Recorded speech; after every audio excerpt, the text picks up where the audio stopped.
Selamat malam, salam sejahtera buat kita semua. Stay safe and stay healthy. Di sini saya akan mempresentasikan materi saya. Namun sebelumnya saya akan memperkenalkan diri saya. Nama Rauli Juta Sinaga, nomor induk Taruni 196240059 dari Prodi KPNKC jurusan Kemaritiman Politeknik Negeri Samarinda. Mata kuliah Psikologi dan Kepribadian. Jadi saya akan menjelaskan tentang pengertian psikologi dalam pendidikan. Psikologi pendidikan adalah ilmu yang mempelajari bagaimana manusia belajar dalam pendidikan, pengaturan, efektivitas intervensi pendidikan, psikologi pengajaran dan psikologi sosial dari sekolah sebagai organisasi. Selanjutnya, dan menurut para ahli, psikologi pendidikan itu adalah subdisiplin psikologi, bukan psikologi itu sendiri. Mereka menganggap psikologi pendidikan tidak memiliki teori, konsep dan metode sendiri. Hal ini konon terbukti dengan banyaknya hasil-hasil riset psikologi lain yang diangkat menjadi teori, konsep, dan metode psikologi pendidikan. Dalam pandangannya, psikologi pendidikan sebuah subdisiplin ilmu psikologi yang berkaitan dengan teori masalah kependidikan yang berguna untuk hal-hal berikut. Yang pertama, untuk penerapan prinsip-prinsip belajar dalam kelas. Yang kedua, pengembangan dan pembaharuan kurikulum. Yang ketiga, ada ujian dan evaluasi bakat dan kemampuan. Yang keempat, sosialisasi proses-proses dan interaksi proses-proses tersebut dengan pendayagunaan ranah kognitif. Yang kelima, ada penyelenggaraan pendidikan keguruan. Selanjutnya, apa sih manfaat mempelajari psikologi pendidikan? Yang pertama ada, kita dapat memahami perbedaan siswa. Contohnya di dalam kelas kita bisa menilai kemampuan siswa yang berbeda-beda, sifat dan karakter yang berbeda-beda juga. Dan yang kedua, ada menciptakan suasana belajar yang kondusif di kelas. Dengan kita mempelajari psikologi dalam pendidikan, kita dapat mengetahui bagaimana sih untuk menciptakan pembelajaran yang lebih serius dan kondusif di dalam kelas. Selanjutnya ada memilih strategi pembelajaran yang tepat. Jadi ketika kita sudah mempelajari sistem psikologi pendidikan, kita dapat mengetahui bagaimanakah strategi pembelajaran yang dapat kita capai dengan cara yang cepat dan tepat. Selanjutnya ada memberikan bimbingan kelas kepada siswa. Dan itu bimbingan ini diperlukan agar kita lebih bisa memahami karakter-karakter dari dalam siswa itu sendiri. Kemudian ada berinteraksi secara tepat dengan siswa. Dengan kita mempelajari psikologi pendidikan, jadinya kita mengetahui siswa A, siswa B itu mempunyai jiwa yang seperti apa, mempunyai karakter yang seperti apa, agar ketika kita berhubungan dengan mereka atau berbincang-bincang itu dapat tembus langsung ke mereka atau tepat sasaran. Kemudian ada memberikan evaluasi hasil pembelajaran. Jadi setiap kita selesai melakukan teori, kita harus selalu melakukan evaluasi agar kita tahu tingkatan-tingkatan atau level-level mana yang telah kita lalui atau murid itu lalui. Kemudian ada memotivasi belajar. Dengan adanya psikologi belajar ini kita dapat mengupgrade gaya belajar kita sehingga kita dapat lebih lagi untuk giat belajar. Kemudian ada menetapkan tujuan pembelajaran. Jadi tujuan pembelajaran itu penting kita tetapkan agar proses pembelajaran itu akan tepat pada tujuan yang akan kita capai. Kemudian ada penggunaan media pembelajaran yang tepat. Nah, penggunaan media pembelajaran tepat ini sangat perlu dalam pendidikan karena dengan adanya media yang tepat, siswa akan lebih cepat tanggap atau mengerti tentang materi atau teori apa yang sedang dia pelajari.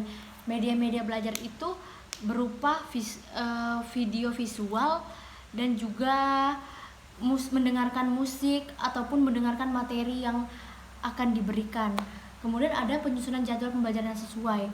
Dan penyusunan pembelajaran yang sesuai juga itu sangat penting dalam situasi belajar, karena dengan adanya jadwal yang terperinci, siswa dapat lebih lagi memahami dan mengerti tentang materi yang akan dia pelajari dan tidak akan membuang-buang waktunya karena jadwalnya sudah diterperincikan. Kemudian tujuan mempelajari ilmu psikologi pendidikan. Yang pertama, kita dapat memahami bentuk-bentuk gejala psikologi siswa atau individu secara umum dalam bentuk tingkah laku dan sikap selama mengikuti proses pembelajaran atau belajar mengajar. Kedua, memahami kemampuan dan potensi-potensi siswa dalam mengikuti proses belajar mengajar.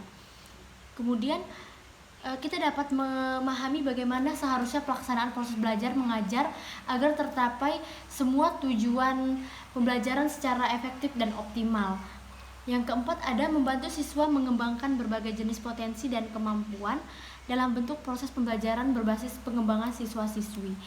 Yang selanjutnya adalah membantu siswa-siswi menyelesaikan program pembelajaran materi dengan sempurna, sehingga dengan pemahaman guru tentang teori ilmu psikologi pendidikan dapat memberikan bantuan kepada siswa-siswi dalam menyelesaikan program-program pembelajaran sampai tuntas sampai dengan 100%.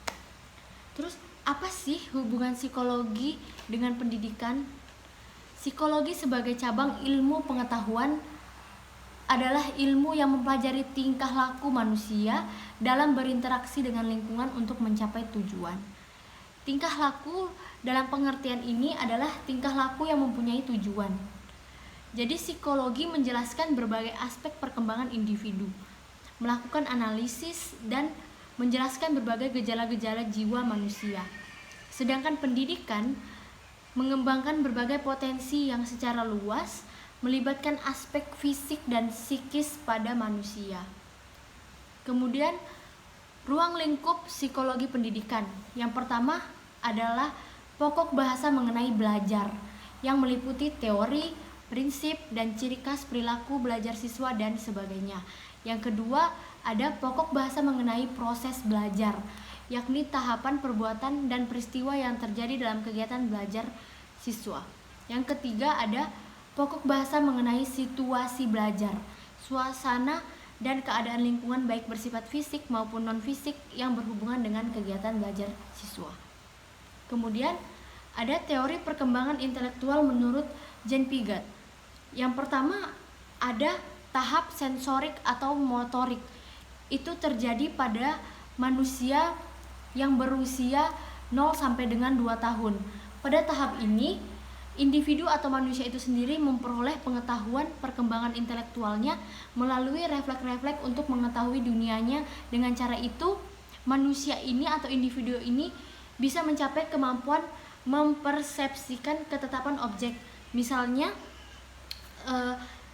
seorang orang tua menunjukkan mainan-mainannya dengan gembira ria kepada sang anak yang berusia 0 sampai dengan 2 tahun, atau menimang-nimang sang anak agar tidak menangis lagi.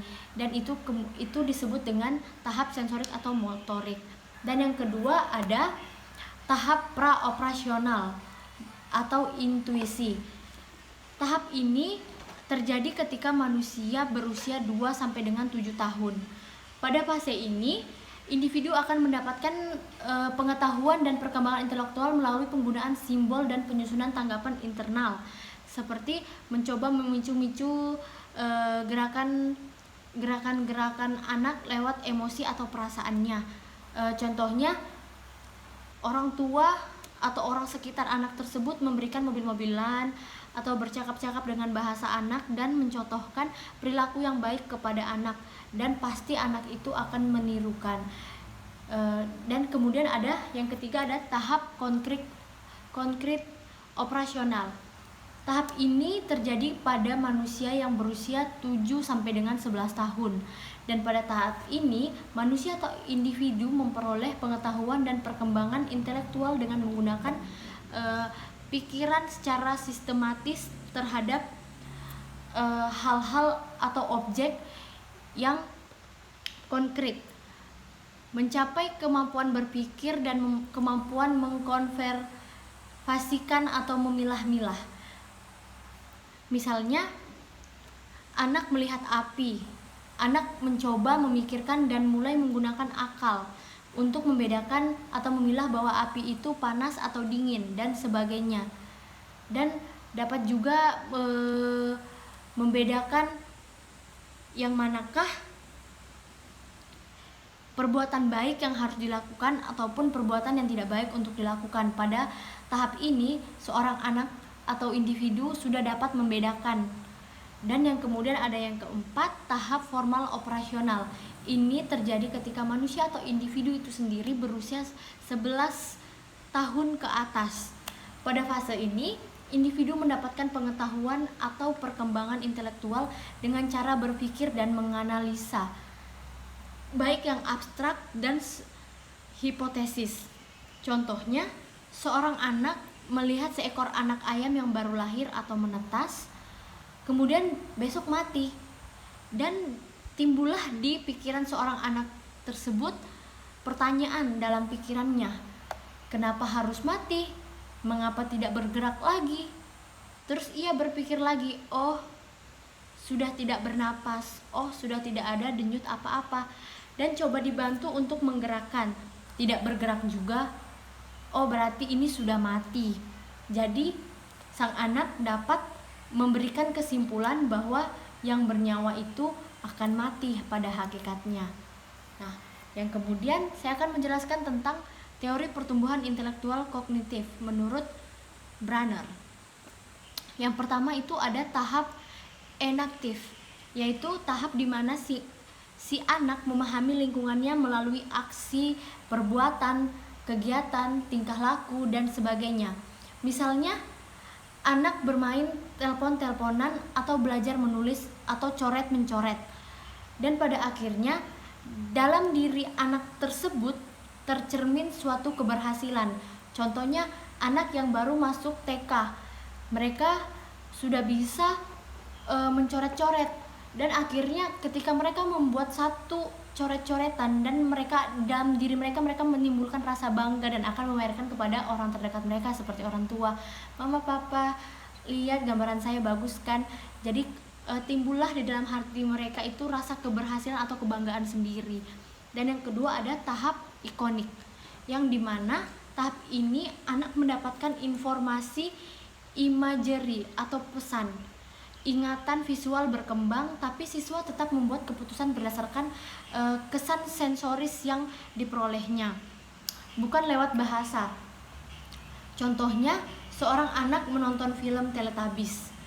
Anak akan memperhatikan secara sesama peran apa yang dimainkan oleh aktor atau aktris cilik dalam film tersebut. Jadi dalam tahap ini sang anak dapat menilai sendiri karakter apa yang dimainkan oleh film tersebut, karena mereka memakai daya ingatan mereka dengan cara menonton dan mendengar. Kemudian pada yang ketiga ada tahap simbolik, adalah tahap di mana individu memperoleh pengetahuan dan perkembangan intelektual lewat pengenalan akan simbol-simbol atau gambaran-gambaran dan sebagainya. Disinilah bahasa matematika dan logika mulai berperan aktif. Jadi pada saat di tahap simbolik, disinilah baru sang anak itu dapat berpikir keras dengan cara mereka sudah bisa mengerjakan soal-soal matematika yang menggunakan logika dan nalar yang lumayan berperan aktif di dalamnya. Selanjutnya, saya akan menjelaskan tentang peranan psikologi terhadap pendidikan. Yang pertama, peran psikologi terhadap kurikulum pendidikan. Di sini, secara psikologis, pengembangan diri siswa didasarkan pada kemampuan efektif, kognitif, dan psikomotor. Kemampuan tersebut dapat dilihat dari perkembangan sikap, motivasi, tingkah laku, dan komponen lainnya. Komponen pembelajaran merupakan proses dari input ke output. Lalu penggunaan kurikulum sebagai kerangka alur input menuju output atau hasil yang baik memerlukan hakikat-hakikat psikologi. Peran yang kedua ada peran psikologi terhadap sistem pembelajaran. Siswa menjadi bersungguh-sungguh belajar ketika respons psikologinya dibimbing oleh pengajar dengan baik, sehingga proses pemahaman pembelajaran suatu topik menjadi lebih mudah dengan penyelesaian masalah-masalah pembelajaran yang dialami. Jadi pada peran psikologi ini, siswa itu dapat menerima pembelajaran dengan baik ketika kondisi diri mereka, keberadaan diri mereka, atau kesehatan fisik mereka maupun mental mereka sedang baik-baik saja, atau tidak ada tekanan dari luar ataupun gangguan dari luar. Nah, yang ketiga ada peran psikologi terhadap sistem penilaian. Yang pertama, saya akan menjelaskan psikologi juga telah memberikan peranannya dalam sistem penilaian. Misalnya dengan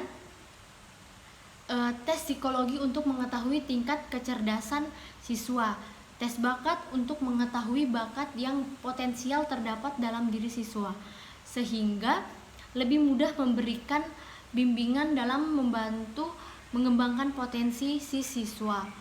Tes aspek kepribadian juga dapat membantu guru mengenal lebih baik pribadi siswanya, sehingga bisa memberikan pendekatan yang lebih baik lagi dalam proses pembelajaran.